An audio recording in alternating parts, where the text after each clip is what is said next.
All right, so Haas writes in, he said he couldn't find anything on my YouTube channel about file and suspend or the 6270 strategy. And I think he said file and suspend has been revoked, but does that mean the 6270 strategy has as well? No, absolutely not. And we got a leaking faucet here. And just lots of water going downstream because water chases after gravity. All right, so look at all that waste. All right, so 6270 strategy, Haas, it works like this. We're just going to use me and my better half, old Char. Actually, funny today. You want to hear something funny?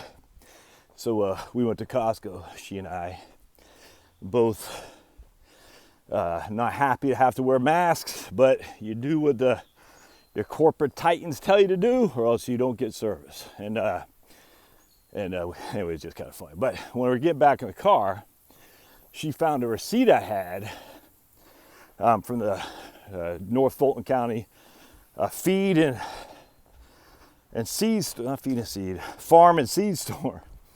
It was signed. It wasn't my receipt. It's signed by some lady. And Charles like, hey, who's this? Why does she have a receipt in your car? It's just kind of funny. I guess they gave you the wrong receipt. And she looked her up on Facebook.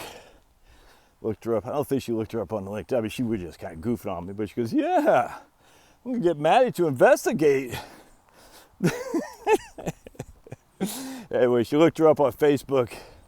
I think she was like 70 years old, a woman that we think is this lady whose receipt I had. I said, man, it's just some kid at the feed store there. And he just was, I don't even know if it's my receipt. I just grabbed whatever there when I was buying my radish seeds. It was just kind of funny. So when you have a good relationship, you can laugh at stuff like that, which is great because, we've been together for many moons. And I think it's one of those things when you're married and you love each other, you're able to roll with the punches when weird things happen. Now, this is just a silly thing. I mean, it was just kind of goofing on me.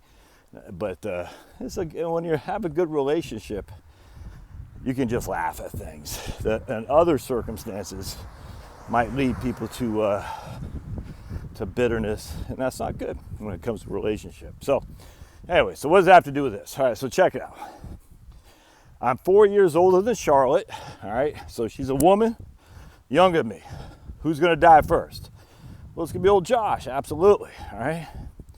On top of that, now we don't know for sure, obviously. I mean, my parents are still alive, her parents are both deceased, but you get the gist. All right, at the end of the day, I make more money than she does. Thus, I have a bigger Social Security benefit for sure. Because for, 15 years, she didn't work or didn't make much. Working part-time as a teller at Bank of America, doing various odd jobs part-time, but she didn't make much money. So her Social Security benefit is going to be sparse compared to what mine's going to be. All right. So now I'm 66, she'll be 62. My full retirement age is 67. All right. So the question that comes to mind is, if her benefit is negligible, when should she take it? Well, she should take it at 62. Let's just say her PIA is, I'm just going to say for simplicity, $1,500 a month, and we're going to reduce that by 30%. So her benefit, if she takes it early, will be $1,000 a month.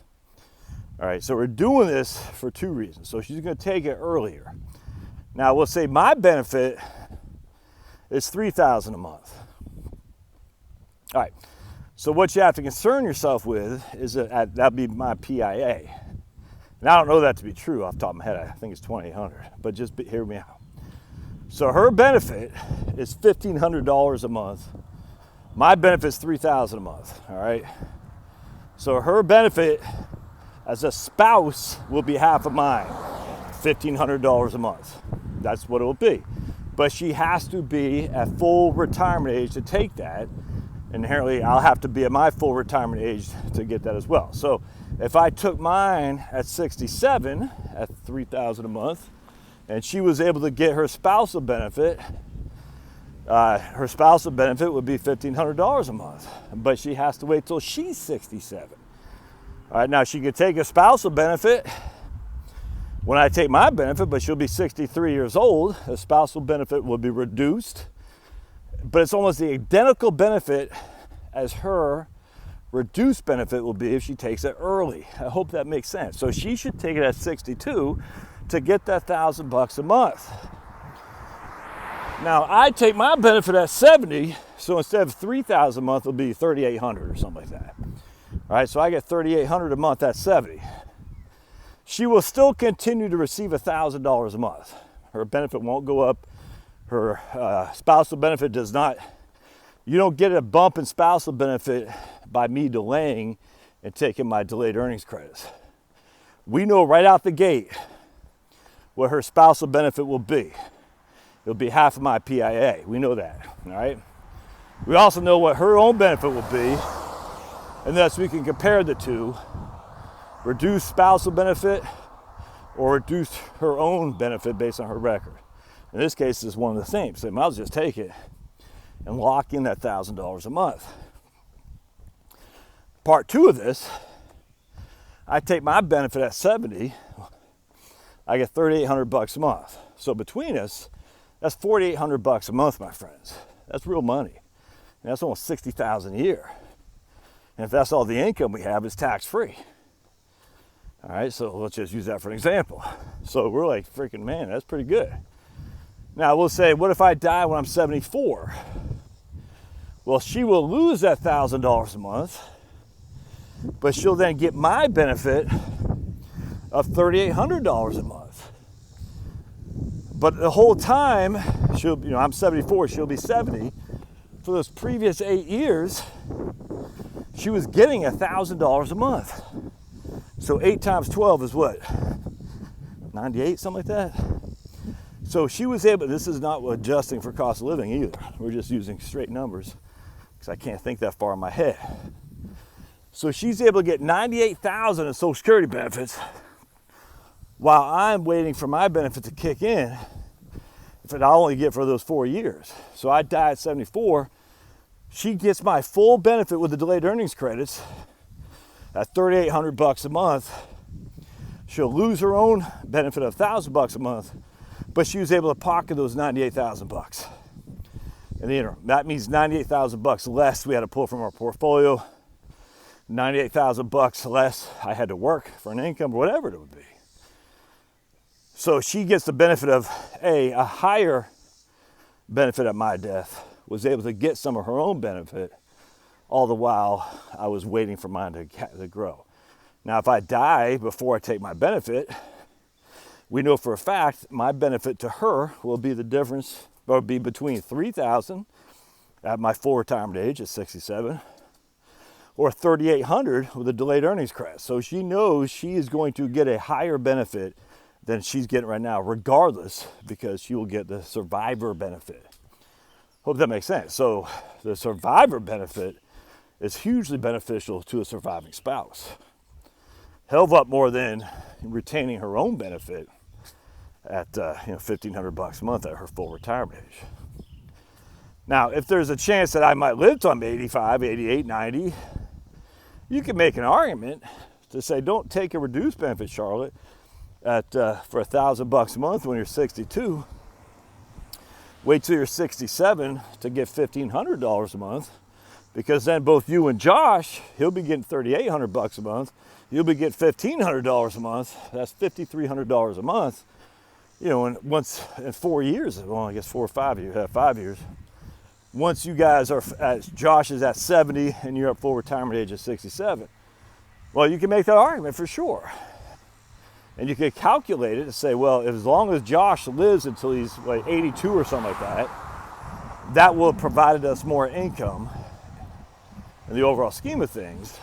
If you're just looking at simple break-even analysis, I think it might be 84. Either way, What if I don't survive that long? Well, then we had to pull money from the portfolio, to generate $1,000 a month. And then she wasn't able to live off any of her own benefit for very long. Again, if I die at 74, she'll be 70. If she waited till she's her full retirement age at 67 to draw her own record, well, and I die at 74 and she's 70, she only has 3 years of earning $1,500 a month, which is her PIA. And that will not be as beneficial as if she would take her own at 62. You really just got to crunch these numbers, Haas, but there's a lot of contingencies. A lot of people have studied this. The problem is you don't know when you're going to die. I mean, hell, Charlotte could die first. And if she dies first, that's another drawback too, frankly.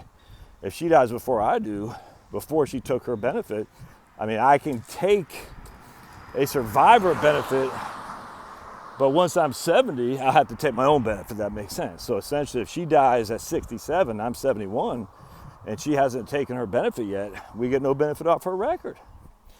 I hope that helps. So 6270 is beneficial by and large. I think it's a good default for a spouse, mostly the woman who's younger, with less income. Mainly it's the woman, like in my case. Not all the time, but by and large, that's a good default. Hope this helps. Thanks.